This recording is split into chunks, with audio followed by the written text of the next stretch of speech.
It's an honor to be part of this historic celebration and to kick off this President's Forum.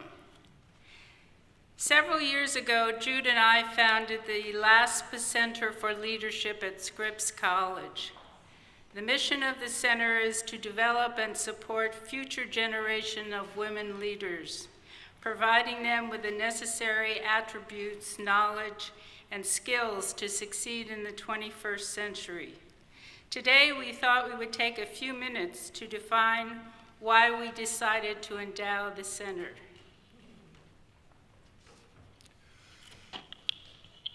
Like most big decisions you make in life, they're a product of your life experiences. For me, I spent 43 years with Bechtel, the largest privately owned engineering and construction company in the world. I started as a young engineer and finished as the number 3 person in the company. When I started with Bechtel, command and control leadership style was the predominant model, and I got really good at it.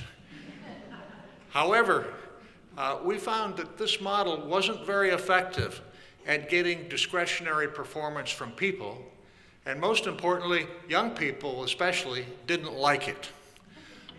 To address this challenge, we developed a team-based, highly participative leadership model that featured positive reinforcement instead of negative reinforcement. This model proved to be very successful for us. As a part of this leadership style evolution, I became convinced that effective leadership can be taught, but that it can't be taught through a textbook. What we found, and I found personally, is that experiential learning, often through the use of coaches, with continuous feedback, worked really well. Both Eileen and I have found that good leadership skills are very important for the individual performer as well as for the leader of large groups. After all, the ability to plan and organize and the ability to express oneself well in written and verbal communications is often key to any successful work effort. It was this set of experiences, plus a life of raising 2 daughters, and the realization that women often lack the skills needed to be successful leaders, that motivated us to endow the Leadership Center. This morning, we have the opportunity to hear from a panel of distinguished guests who will discuss women's advancement from a personal perspective based on their experiences as accomplished leaders, innovators, and influencers. Our panelists include Laura Tiedens, who was appointed the 9th president of Scripps College on June 21st, 2016. Most recently, she served as a senior associate dean of academic affairs and faculty member at Stanford University Graduate School of Business. Joining President Tiedens on stage today is Heather McGee, president of Demos, a public policy organization working for an America where we all have an equal say in the country's democracy and an equal chance in the economy. She is also a frequent contributor to Meet the Press, Real Time with Bill Maher, the New York Times, and The Nation. We have Sally Yu, class of '92, who is the general counsel for Uber. She and her team oversee an increasingly complex set of legal and regulatory matters as the company continues to expand globally. Previously, she was a litigation partner at Davis Wright Tremaine LLP. And finally, we have moderator Alex Cohen. Alex is the host of NPR's Morning Edition. Previously, she helmed the popular morning news magazine Take Two and anchored All Things Considered. I believe we are in for a fascinating conversation. Please help me welcome our esteemed panel to the stage.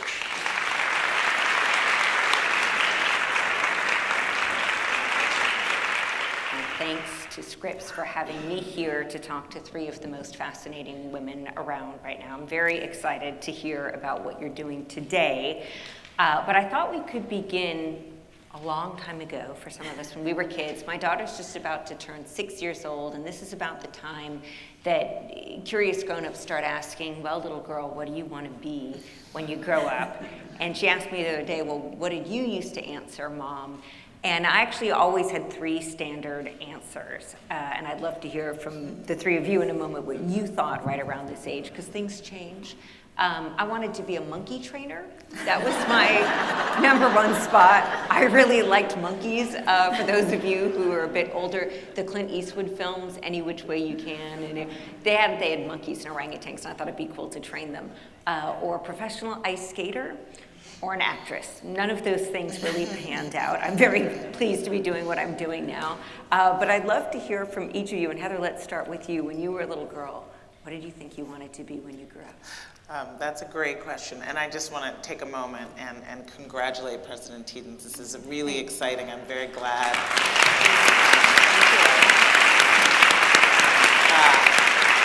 to be invited to share in the inauguration and celebrate women's leadership, which is what Scripps is all about and why we're here.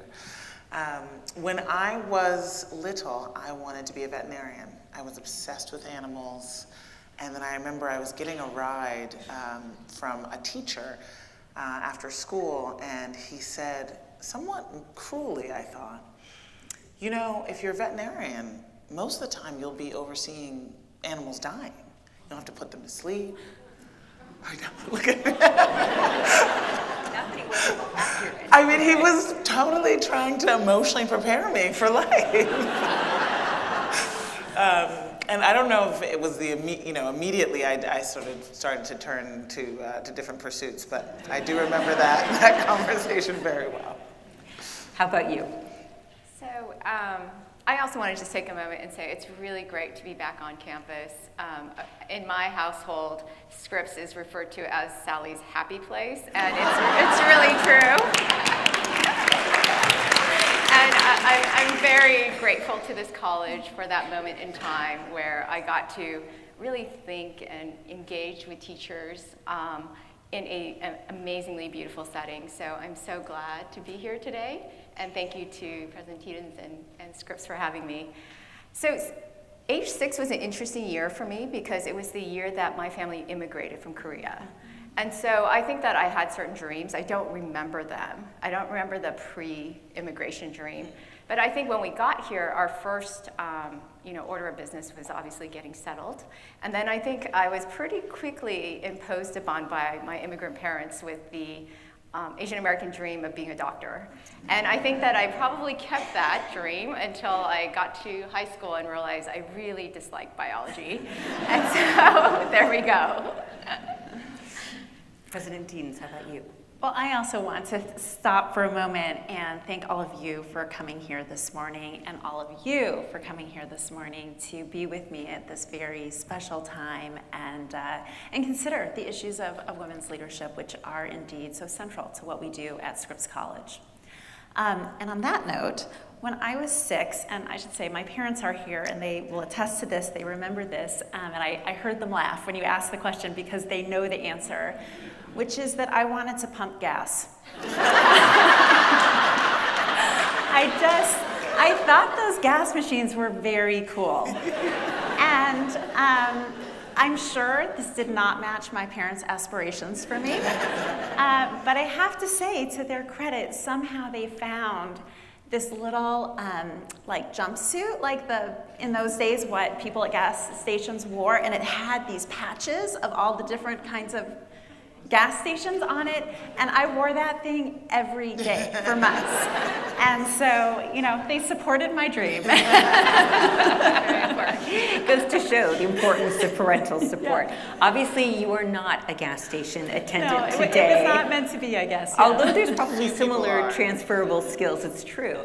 I'd love to hear a little bit from each of you, and I know we could easily spend the whole morning doing this, but as you see it, the arc of your career, how you go from that moment of having that dream of being a veterinarian or perhaps a doctor or a gas station attendant, and now you're doing something totally different. What did that arc look like for you? Well, shortly, it was not long after wanting to be a gas station attendant that I actually became very interested in psychology, and was very early on interested in psychology and interested in people's experience and how people felt about the world, thought about the world, how that impacted their behavior. And so really, I think throughout most of grade school and high school, that's what I oriented myself toward. And then in college became a psychology major, and thought I was going to go in the clinical direction, and tried that through some summer internships and work, and realized how really, really hard that work is, and just didn't actually feel I was up to the task of it. But through that became also involved in research in psychology, and fell in love with that. As many people here know, I also was at the time a college student going to a liberal arts college, and really inspired by my faculty and professors and my classmates that I took psychology classes with. And so the kind of academic pursuit of psychology became very appealing to me. And then I applied to graduate school. Not really. I was actually pretty sure I didn't want to become an academic psychologist, but I just loved college and I wasn't ready to leave. So I was really just looking to stay keeping class, just keep taking classes, because that was fun. So I went to graduate school with that in mind, and one thing led to another, and then I did go and look for academic jobs in psychology.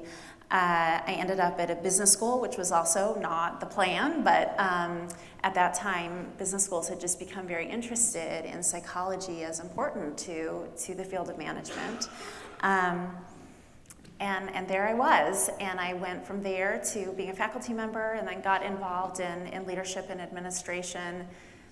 A little bit just happenstance, sort of asked at the time where I was kind of looking to do something new, and so I said, sure, I'll try it. I can always go back to the fun stuff of being a faculty member, and there you have it.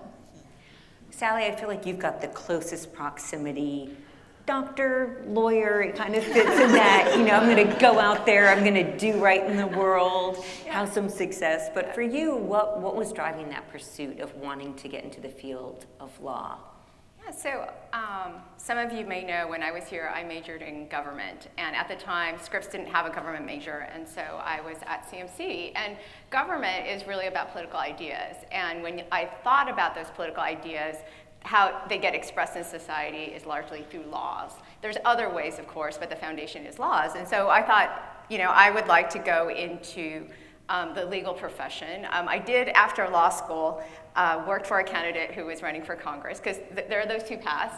Unfortunately, she lost, which meant I had to go and get a real job. So I ended up in finding a real job as a lawyer. But I think really kind of in thinking about your question, it's interesting to me as I talk to people throughout my life, and you look at people who've had interesting careers and interesting lives, and they seem to have a plan. But when you actually talk to them, a lot of them talk about the deviations along the way. And that was certainly true for me. So I had entered the profession of law. Somewhere along the line, about 2008, I read a study in the American ABA, the American Bar Association journal. And it said that the probability that a minority woman would stay in a Am Law 200 law firm, those are the 200 largest law firms in the United States, after 10 years was 0. And what that meant was that the chance that I, as a minority woman, would make partner was statistically 0. And that's when a little bit of that grit kicked in. And I had been getting some indicators, no promises, that maybe I could make it. And I said, you know what, I'm staying in the process. It's not fun, but I'm going to try to make partner, try to figure out how to do this, and then teach other women how to do it so that we can try to change that probability. So I stayed in, and I was on this clear path. And then 2012 comes along, And I have this weekend where it was just a confluence of events that kind of opened me up to another path. It's interesting to have this discussion here because one of the events was that I got a client very late in the day on Friday. It was literally like, out of a script, 4 o'clock, new client calls in, wants to go sue somebody on Monday. And, I have these 2 associates. In law firms, you tend to work with very tight teams. One was on her way back from India. The other had gone to San Diego to deal with a family health issue. So I was on my own. And I had 2 very young stepsons. And it was their birthday. It was their joint family birthday that weekend. So all of the things that we deal with as women, as men, all of the balancing happened that weekend. And then I had this pre-planned lunch with a friend of mine, a woman who had been an associate, and we had grown up together, meaning that we had stayed in contact as our careers progressed. And I had a lunch with her on Tuesday, and she said to me, "Would you ever go in-house?"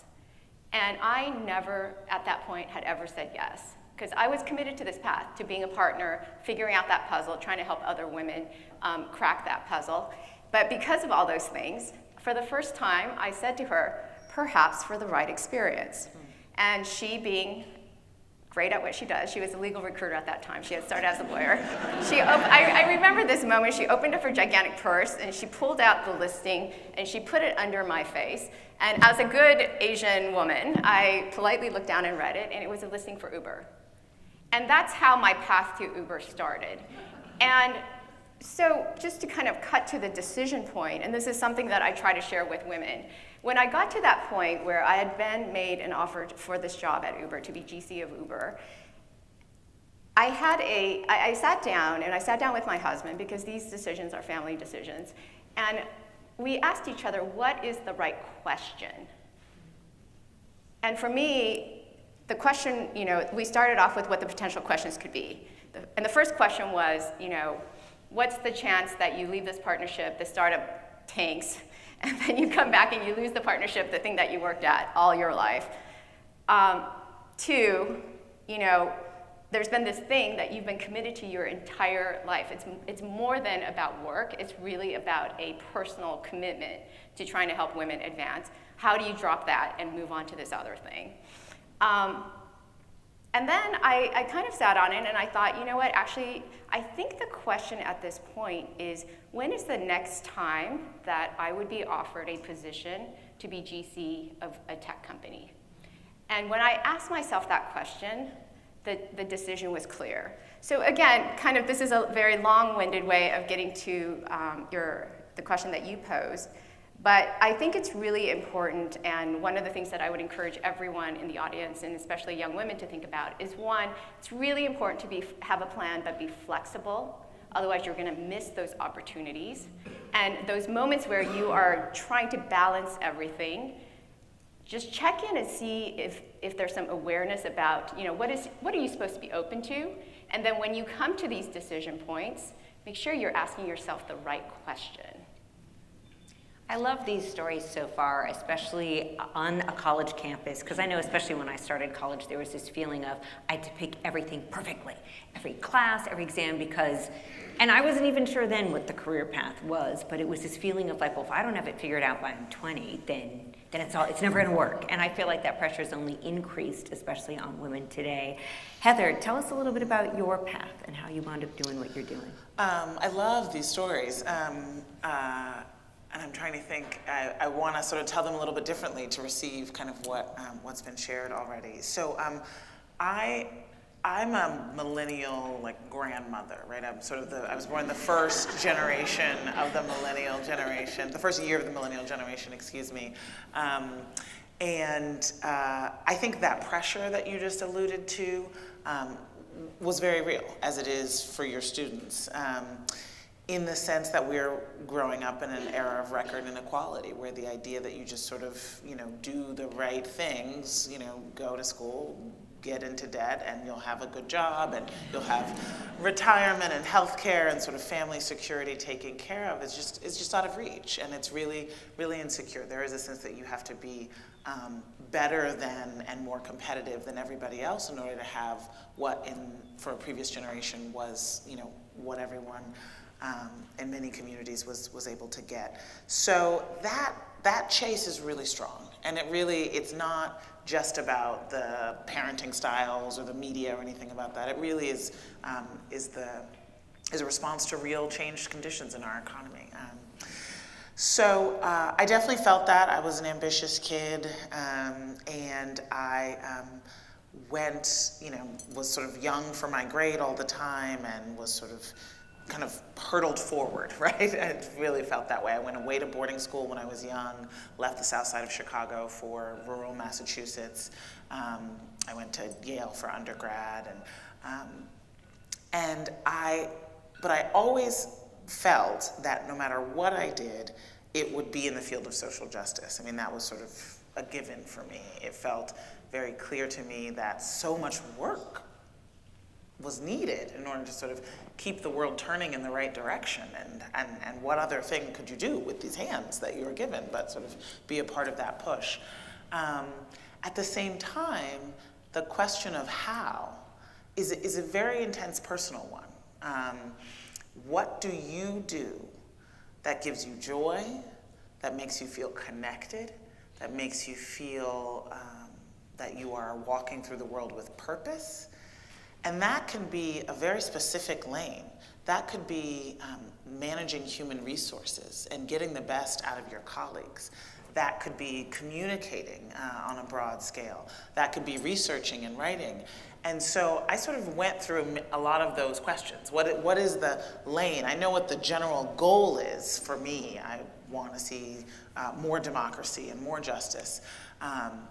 And more equality, but what do I do, Heather, to do that? And I've really tried on a lot of different hats. I did go to law school. I worked on a political campaign. I've done, a lot of media. I've done research where I've, sat at my desk all day and night. I started working at Demos when I was 22. As an sort of entry-level economic person, and now I'm the president, so now I have the experience of, running a big organization and fundraising and all of that. And the constant, I really loved how you said, focus on the questions. I think if we take one thing away from this panel, it should be that. But the constant has been trying to put myself in proximity with people that I care about and am inspired by. Because, we often sort of shortcut that. We think it's the job, it's the role, it's the issue, it's the task. But, the same way you choose your partner in life, the people that you go to work with every day are the people that you spend the most time with.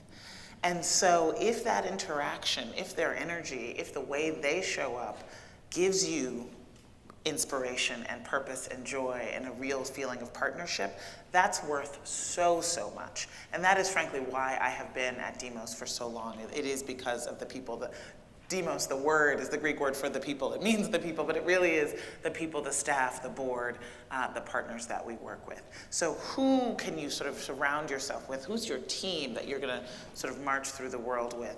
That was the first question. And then, and this answer has changed a lot more than that first question. The answer to that first question has been, the question I've continued to ask is, what is my highest, best use at this time? And it really has evolved.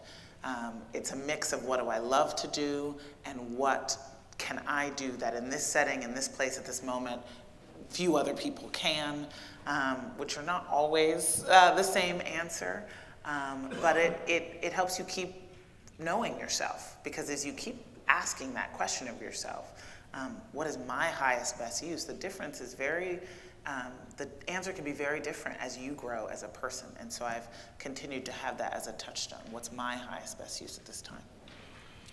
When we talk about women leaders, sometimes it's just talking about being leaders. I'm sure that there are plenty of things that all three of you do in your roles where being a woman doesn't make a whit of difference. But I would also imagine there's plenty of moments where being a woman has a tremendous impact on what you do. And Heather, we'll just stay with you for a moment. In your job, day to day right now, what are some of the ways in which you feel like the fact that you are a woman makes a difference? So first I should say that Demos is, I took over as president from a middle-aged white man when I was 33. That said, the rest of our executive team was all women at that time.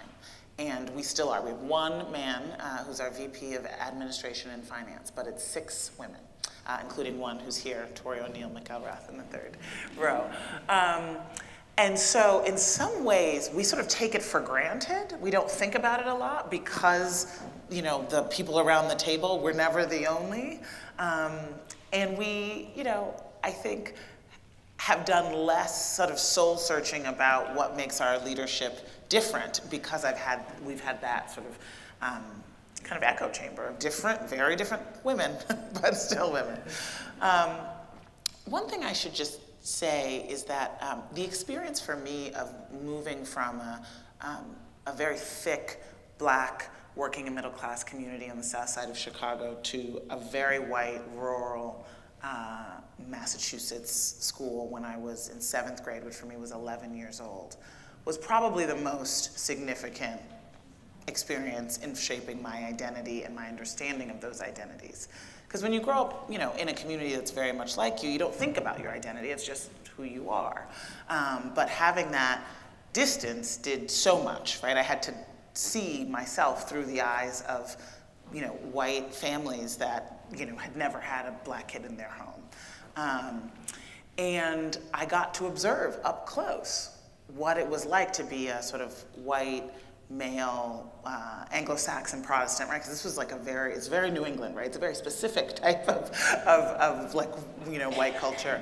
And one thing I really observed at a time that I was a little too young to have any emotion about it was how my classmates, they walked through the world with a certain confidence of just assuming that what they said and did would be received well by all the sort of people in authority. There was just a sort of hesitancy and a fear and a calculation that I had grown up with and had seen among my peers and community whenever we were in mixed company. The sort of thought about how people were judging you and receiving you that they just didn't have. And it was sort of this like sense of entitlement and confidence that I didn't think was bad. It was just sort of something I observed. And I thought, wow, that changes things. That actually changes, you know, how much confidence you have and therefore like how successful you are in these interpersonal interactions and the confidence in your choices. And I honestly think that I adopted that at that early age. I just sort of decided that, like, you know, as you do when you come into a, you know, friend group and you sort of adapt into their style, I was like, oh, well, I'll just do that. That seems, you know, I'll just raise my hand, you know. I'll just assume, you know, if I got an A-, I will litigate with the teacher about the fact that it should have been an A. And I honestly think that grabbing at that idea, which is such a privilege and is so rare for anyone who has any group identity that is not high in the hierarchy, is something that has been, of course I am absolutely a woman, of course I'm absolutely African American, and I'm young and in many of the spaces where I am, but I just think it's important both to think about sort of the things that you were born with and the things you adopt along the way. President Tiedens, to be a woman in academia, what has that been like for you? And I'd love to hear, especially too, going from a place like Stanford, very much a co-ed university, to a place like Scripps. Yeah, I mean, it's a huge shift on this dimension. So I went from being on essentially an executive team of around 8 people, where I was either the only woman or one of 2. And to a team now, there are 8 of us, where there are 2 men, and the rest of us are women. And so I relate to both how natural and easy and obvious that becomes, whichever becomes, in whichever setting that you're in. It seems like the normal thing. But of course, in making that transition and making it quickly, it was stark at first. And it was part of what was so exciting about coming here, to be in a setting where what was obvious and natural and normal was the valuing of women's voices and of women's participation. And you know, when I don't at all want to cast aspersions on Stanford that wasn't the case, it just was not what was happening, right? And so the value may have been out there, but it wasn't in the practice of my everyday life, where there were times where I definitely felt like I had to fight for that voice, in part because of being a woman. There was a moment, though, that really sunk into me about it, and so I'll tell you about that moment. I had been here at Scripps for, I don't know, I want to guess 2 months or something, and was really enjoying being here, and I have this, you know, majority female team. It's also here, our board is majority female, and in fact, and very intentionally so. So really in that environment, and it was becoming my new normal. And then a friend of mine from Stanford emailed a bunch of, you know, there was sort of group of us women faculty at the business school, and we were a small group, so we were in contact with one another, and she emailed all of us, and she emailed this article that I want to say had appeared in the Washington Post, but I can't really remember the source. And it was by a woman who had worked in the Obama administration, talking about how in the early days of the Obama administration, there weren't very many women, and that at a certain point they realized, you know, that their voices were not being heard loud enough, and that they really had to, you know, sort of collectively decide that they were going to support each other and kind of hold up each other's voices in a particular way. And this friend of mine sent this saying, well, we really need to do this, you know, at the business school at Stanford. So we need to hold each other's voices up better. And she was talking about these instances where this could happen. And I had that moment of saying, that is absolutely right of what needs to happen there. And it does not impact my life here one bit at all. Because here, our voices are already held, our voices are loud, our voices are here. And so it was this, and I just had this breath of relief about that, about not having to fight for that. Sally, I try to, yes. I'm picturing you in 2012 at that luncheon with your friend as she hands you this piece of paper saying, do you want to be general counsel at Uber? And if Sally, you now in 2017, knowing all that she did about everything that job would entail, there's no way you could have known that at the time. And I don't want to, you know, this is a well-educated group of people. I don't want to get too much into specifics, but there have been some challenging moments, especially, I'm going to be very delicate about this. And I don't want to get into specifics of that, but I'm really curious to hear about your role as a woman, as head counsel there, and bringing all of your experience, everything that you learned here at Scripps into that role. What is that, when you wake up in the morning, you say, I'm going into work, what's your mission? What's your goal? Yeah, so I think there's a couple of things, and one of the reasons why I hold Scripps so close to my heart is I really do think that it really kind of, you know, helped me set a framework for how I was going to approach my life. And I didn't really understand that back then, but I will tell you that in my 20s, in my 30s, and now in my 40s, the two words that always ring in my head, and I think that are critical to success, whether you're a woman or a man, are the words on Honnold Gate about courage and hope, right? And so courage, because each of us at any point, any inflection point where you're gonna grow, it's gonna take a little courage. Anything interesting that I've done in my life took a little breaking and standing up.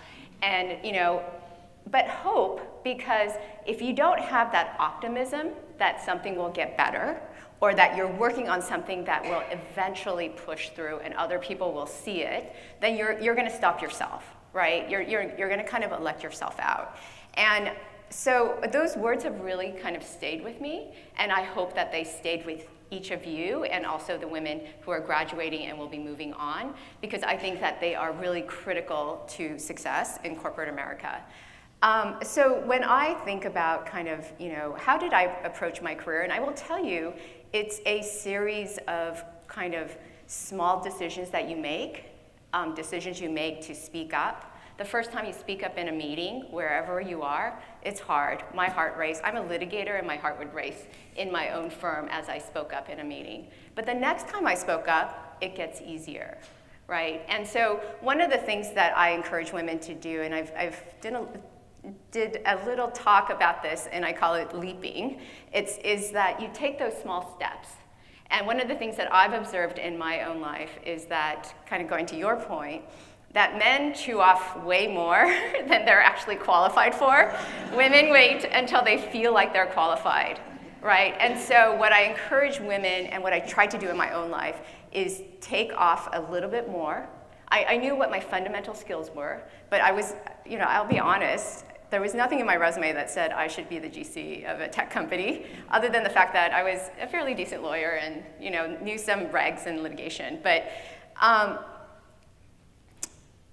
it's that concept of you kind of grab that challenge, you leap, and then you kind of grow into it, which is what I found, and what one of my mentors told me, that you leap and you'll grow into it. And then the next time you're ready to leap a little further and you grow into it.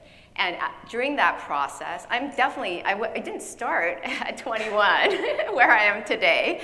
I got there by those small choices, those choices that were based on courage and on optimism that helped me get through those parts and helped me today. I mean, I think, to answer your question, as a lawyer, my job is to be the independent voice in the room and to make sure that I give full advice. And that's how I try to carry out my role every day. And that's, I think that's the job of every lawyer. And to ensure that, I've been there for 5 years. And so I will let you draw your own conclusions about whether that independence and that voice has been respected despite everything that's kind of churning in the press right now. But I think that you get there by, again, having courage, understanding that you need to say what you need to say, and that those in the room who understand will respect that, even if there might not be immediate adoption, but that's not the point. The point is to stand up, use your brain. I tell my legal team all the time, I expect you to use your full brain. Do not solve problems from the silo of legal. Make sure that you're using your judgment, your common sense, and your understanding of people to kind of get to the right answer. I'm so glad you brought up the message about hope, because sometimes, especially in this day and age, it is difficult to have hope, especially as a woman. At the beginning of this month, there was a day of action, a day of recognition, that if you were a woman, you would have to work all the way up until April of 2017 to make the same amount if you were a man and just stopped working. And for women of color, you'd probably have to work even longer. And when you're presented with that kind of situation, I think it's hard a lot of times not to feel frustrated or defeated or any number of other adjectives. We've got about 5 minutes until we're going to open it up to questions from the audience. So if you have questions for any of the women up here on this stage, we're going to welcome those in just a few minutes. So I'd love to hear just a bit from each of you. When you look out on this landscape, here we are, 2017, what gives you the most hope when it comes to women in leadership? So I'll start. That problem that you just referred to, the problem of unequal pay for women, which has its own race and ethnicity layer to it as well, is a problem that is so often experienced as an individual problem, right? It's my paycheck, it's my negotiation with my boss, it's my negotiation around paid family leave and time off and all of that. And what gives me hope is that, in fact, it is a collective action solution that is needed. And countries that have more modern, well thought out policies around caregiving, work-family balance, being able to support a family through all of the phases of life, have smaller pay gaps. And so what gives me hope right now is that we are at a moment of consciousness raising again about the power of collective action. And our country, our society sort of worships the individual. There's a very strong individualistic thread in our culture and in the many subcultures within our culture. And yet, we also know that progress has really only ever truly happened and stuck when people have banded together. And women have been at the forefront of those movements, every single one of them. And so the fact that the largest protest in American history happened the day after the inauguration, and it was a women's march, and the platform of this march, which if you haven't actually taken the time to read the platform, I encourage you to do so. It's a really beautiful, deeply intersectional vision and aspiration for what our country can be for all women, for all people. It's very exciting. You know, Demos is very integrated into the sort of resistance moment right now, and the secret that no one really talks about is that all of these groups that have started up, the lawyers who ran to the airports and set up shop, it's predominantly women. And it's not because we didn't elect a woman president, right? It is because, although that certainly was a galvanizing event for many women, but it's also just because of so much of what we're facing right now is about a lack of women's leadership in our society. 2 out of every 3 elected officials at every level is a white male, when that's only 1 out of 3 Americans, right? You know, the statistics are even more stark in the C-suites in corporate America. So there is this sort of pent-up leadership that women of all races, you know, cisgendered women and trans women who've been at the forefront of the Black Lives Matter movement. I mean, it is our time, and there is an acknowledgement, I think, of even women and people who have not been very political, never been to a protest before, that there is joy, there is hope and courage in moving to collective action right now. So that gives me, I'm very happy about that.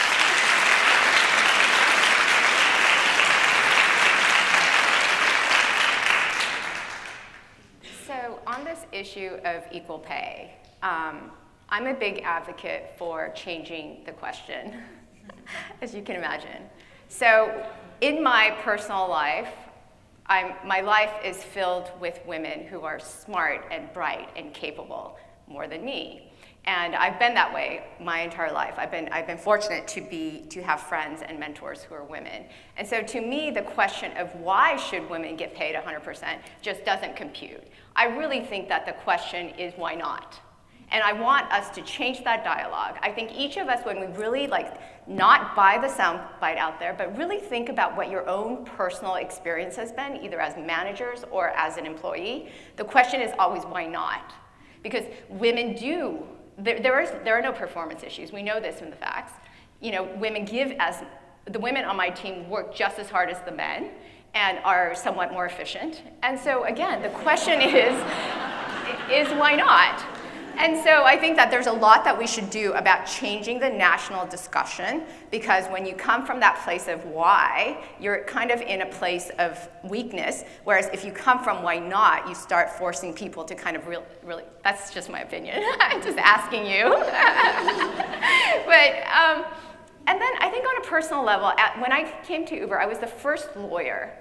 And now my team is over 225. And so I've actually been very fortunate because I've been able to structure that hiring kind of and build my team to what I thought it should be. And I've learned a lot along the way. And one of the things that I've learned is it's really important who you put at the top. My women and my minority employees tend to build teams that are much more diverse. And so it's really important as top-level managers to understand, make sure that you get the best people, but make sure that you are intentional about who you're putting at the top. The second thing I ask every woman in this room to do is talk about money. I will tell you, it's super uncomfortable. It's uncomfortable for me, but I will tell you that when I get into a salary discussion with somebody who wants to join Uber, the men always ask for more. 50% of the time, women just take the first offer. It was never intended to be taken as the first offer. That's just kind of basic, but understand that part of the reason why individually women fall behind is they just never push on money. So we have to get comfortable talking about money and asking for more. That's how you start kind of changing that dialogue and changing that gap in the pay. So I think to your question of why am I optimistic, anecdotally, it does seem to be getting better in my small corner. So I'm a part of a group called Women's GC Network. There's over 400 women GCs in that network. I'm a part in the Bay Area, part of a group called the Asian American GC group, and there's over 75 now. And so, again, these are small numbers and statistically insignificant, but I've seen real change in the last 4 years. And so I'm hopeful because I'm seeing these small changes happening. I'd like to see them accelerated, and I'd like us to solve the issue on a national level, but we seem to be headed in the right direction. I have to be mindful. I want to ensure that I'm not living in a bubble. I understand most of the country believes San Francisco is a bubble, and it may be in this respect as well, and I want to be aware of that, but anecdotally, it does seem to be, there's at least flickers of hope. Well, this is what I love best about my job. My hope is our students. I mean, and you talk to any single Scripps student, and you will feel so much better about tomorrow. Our students are so brilliant, so passionate, so filled with a desire to make the world a better place, and filled with knowledge about how to do so. And so every day when I'm here, I take a huge amount of hope and comfort in what the world will be very soon. What a perfect segue to hear from some of those students.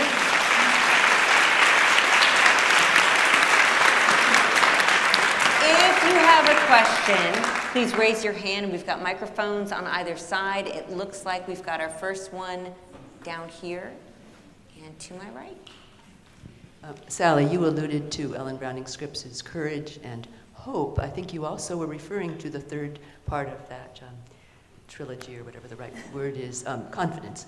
And you talked about confidence being built by taking that leap, sort of confidence built by small successes. And Heather, you talked also about adopting a confident stance when you were off at your prep school in New England. I wonder if there are any other thoughts on the role of confidence in advancing women as leaders.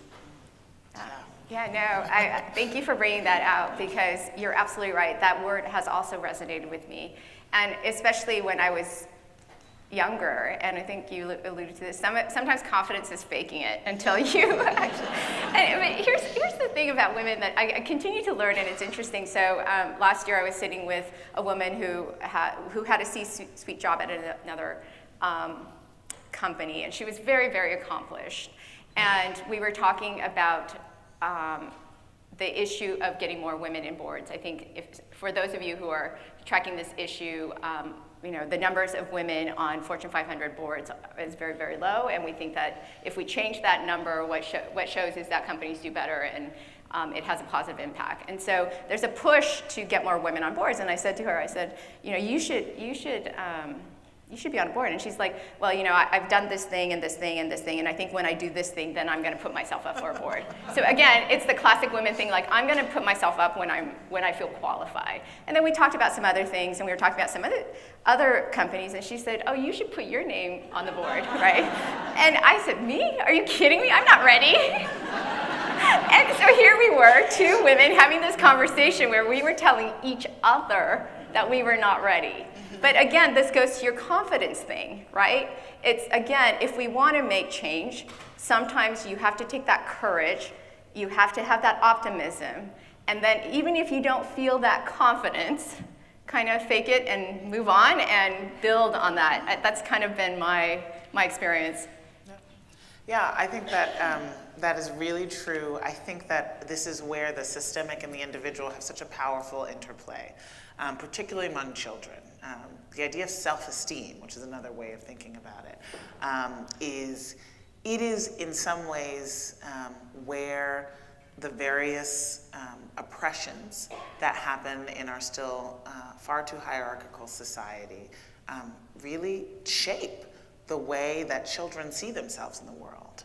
And in some ways we don't talk about that enough. We talk about either sort of a pathology of behavior of women doing this and people of color doing this and immigrants doing this, or we talk about it just in terms of test scores and achievement and just sort of structural questions.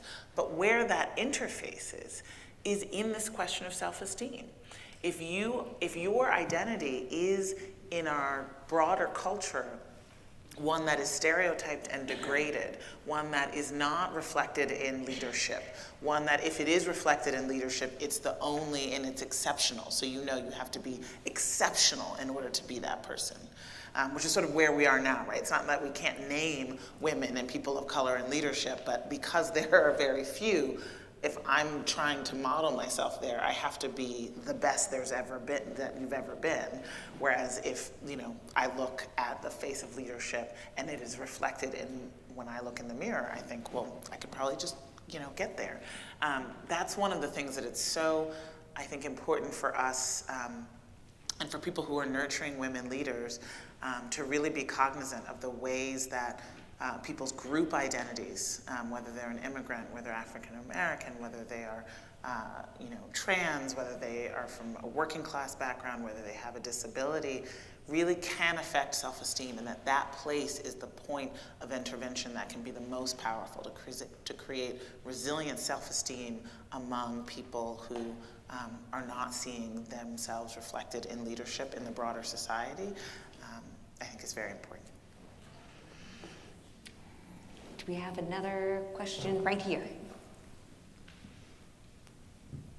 I'm interested in the concept of teaching leadership. I know that President Tiedens has had some experience about this when she was at Stanford, and I'm curious about what you all think about what would a curriculum look like that actually could add practical advice to young women who are interested in being leaders, but it's vague when you're young and you're thinking, what does that really mean? In the experiences that you all have talked about, there has been some very interesting examples of learning how to talk about money or understanding your place in your society. These things are practical discussions, and I'm curious on if you had to come up with what the LASPA Center for Leadership, what should the curriculum sort of look like when you're teaching leadership? You guys have assumed you've learned it and you've achieved it, but to teach it is what I'm curious about. Everybody's looking at me. Having spent years really trying to work on teaching leadership, it's a complicated thing. I mean, because I think in some ways there are some practicalities, and in some ways those practicalities, it's hard for them sometimes to take on meaning to people as they're learning them. I mean, what I would say is I agree really with what Jude Laspa talked about when he introduced us of the importance of experiential learning in learning about leadership, that it's a thing that's really hard to learn about listening to other people talk or through lectures or through reading, that it really requires kind of jumping into something. But I think the piece that then we often miss from that is the piece of reflection about, okay, I jumped into something, I tried it, something happened, but if you don't really then take a moment to actually structure some reflection about, well, what happened, and what does that mean, and what does that mean about what I want to do next time, or what I would do differently, then the experience becomes worth nothing if you don't do the reflection. So I think it's really about joining some particular experiences with really careful and structured reflection. And it is why, in my mind, institutions of higher education are great training grounds for leadership, because we have that expertise around the reflection piece, right? Around how do you take an experience and then do deep reflection about it. And so my hope for the LASPA Center is that we will take that kind of model.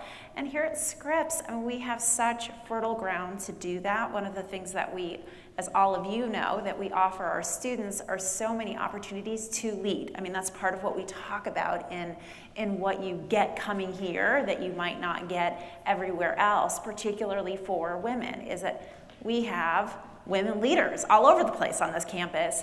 But how can we take the fact that those experiences are here and then really add to it a component of reflection and learning, right? So I think we here are doing the same thing that often happens in leadership education, which is, okay, let's do something experiential. We'll throw them there, have an experience. But now how do we put on top of that layer a kind of real reflective process in which actual learning can be extracted and generalized.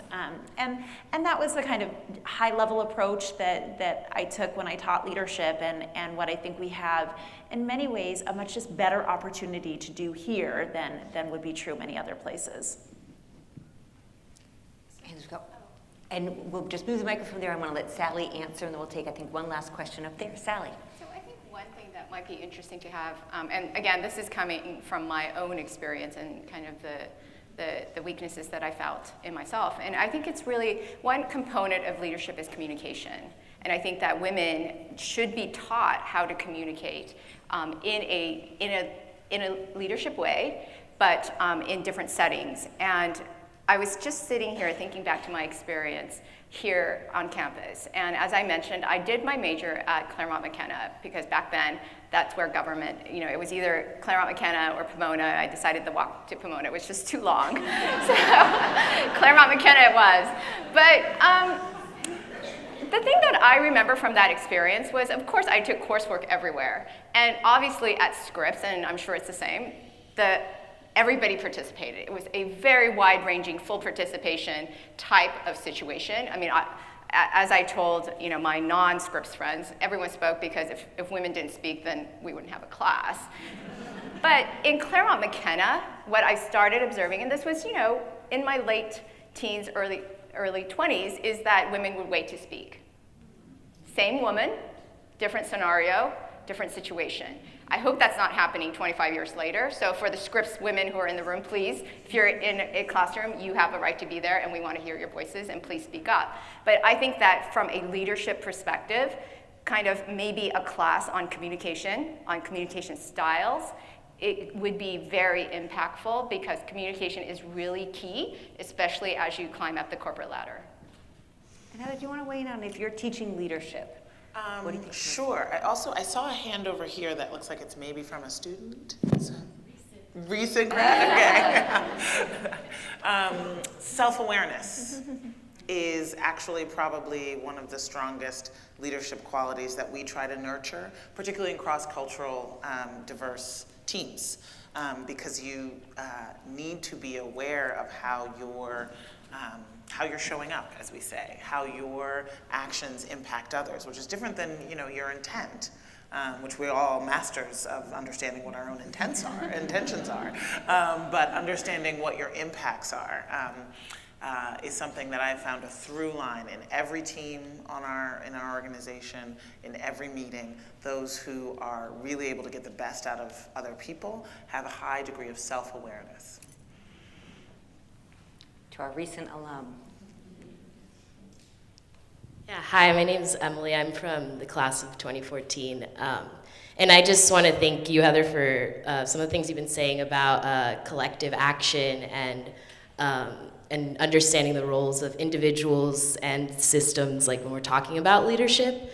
And I especially want to bring into the conversation sort of the way institutions, colleges, and companies have been these sites of collective action around the country, and try to understand, my question pretty much is, how do your roles as leaders, especially in institutions like Scripps, and hearing, some of the calls for collective action that have been happening with students on campus.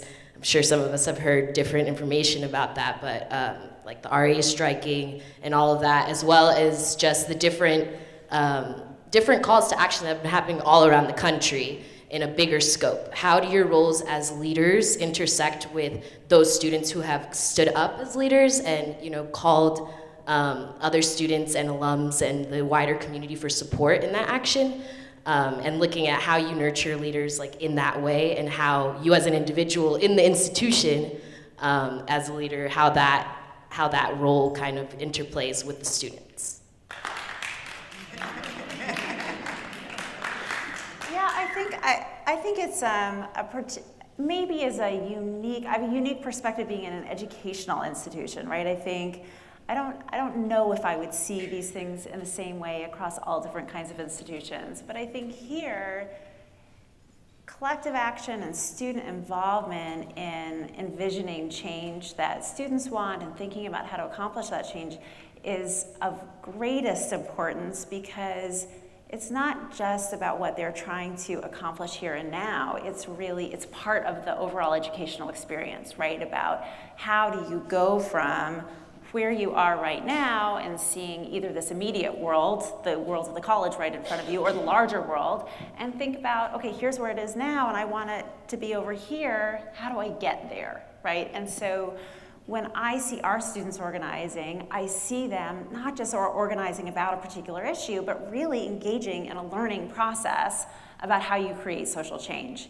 And so to me, what that means is finding a place of sort of appreciation and respect and thinking about it in terms of that lens of the learning process, right? And that doesn't mean, I don't think, sort of saying, oh yeah, sure, okay, no problem. It really means engaging in a conversation about what are the changes we're trying to produce and what are the ways of getting there, and doing so always from a point of respectful listening and of support for this notion that what we are all here to do is continually close that gap between where we are and what our aspirations are. I was like deeply listening to you.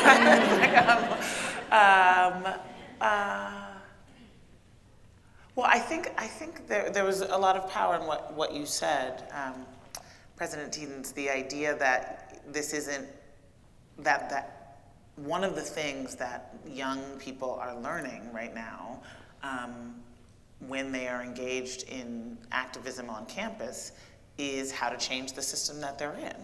And what more important learning could we have, in fact, when so many of our systems need changing, and it is in fact going to be left to this youngest generation to finish that work. And this is an amazing moment where, I think many of the people in the room may have gone to college when we were in another moment of just, that was the learning, right? The learning in your 20s was, how do you react to the Vietnam War? How do you react to the civil rights movement and the women's rights movement, and the Chicana rights movement, and the Stonewall movement? Like that was what you learned. That was how you figured out who you were and how you could be effective in the world. And we are absolutely at another point like that. And yet you also, as the person who's being organized, right? If you're the decision maker, you're the one who's being organized, have to both, in some ways, I would assume, and I think about this in terms of, within my organization, which is not, my team is not 225 just lawyers, but my team is about 60 people. When you suddenly are the decision maker and you're used to, in fact, being the organizer, it is a shift. You do want to both have that respectful engagement and have a sense of the whole that oftentimes it's hard to have when you're the organizer. And frankly, it does feel like we, the decision makers, whether you're organizing on climate change and in the environment, or whether you're organizing on tax policy, there's a big social distance and gulf often. There are huge forces that are arrayed to protect the status quo on most of the major issues that we're working on that are facing this country and this world right now.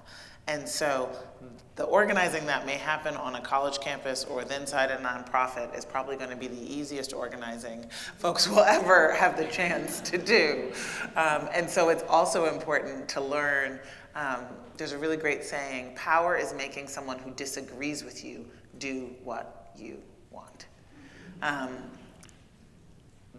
Learning how to get that in our very complex political and economic systems is one of the most important lessons that we can figure out, I would think, as young people moving through a college campus. So the only thing I would add is, first of all, I encourage people to speak up, right? This is the only way that we get change, and this is how we move things forward, and we learn things along the way. But one of the things that I encourage people within my company, and also the women I mentor and the men that I mentor, is I encourage you to start off with explaining why. Why are you, if you can coalesce on the why are we asking for this, then it's gonna be, you should have a smoother path to the influencing, which is what you're talking about, to actually affect that change. And so whether you're in a company or whether you're doing community organizing, coalescing as to why are we asking for this change, and I'm sure that that's what's happening here, but when you do that, I find that there is, first of all, it clarifies it in your own head and allows you to move forward faster, and it allows people to coalesce because they understand why. And so I think in anything that we do, to start off with that question and answer can be helpful. And then I think in my own role, I just try to be transparent about what I've learned, the mistakes I've learned, the lessons that I've learned, because really my goal is to help everyone else elevate, right? Not learn everything the hard way, but perhaps learn from my path, and then, also feel supported. I mean, I remember how I felt in my 20s and in my 30s, where I felt very uncertain of how to make change or how to push forward. And it was very helpful for me at that time to have certain mentors in my corner. And I want to ensure that others have the benefit of my support as they go forward. I'm going to take Sally's cue in terms of explaining the why. It would make me so happy if I could stay here all day with these three really exceptional, intelligent women. But the why is that there are all sorts of other incredible things that are happening here on campus today. So I'm going to take this opportunity to say thank you to Scripps for having me, to President Tiedens, to Sally Yu, to Heather McGee, and to welcome back to the stage Jude and Eileen Lasberg. We're going to close this out today.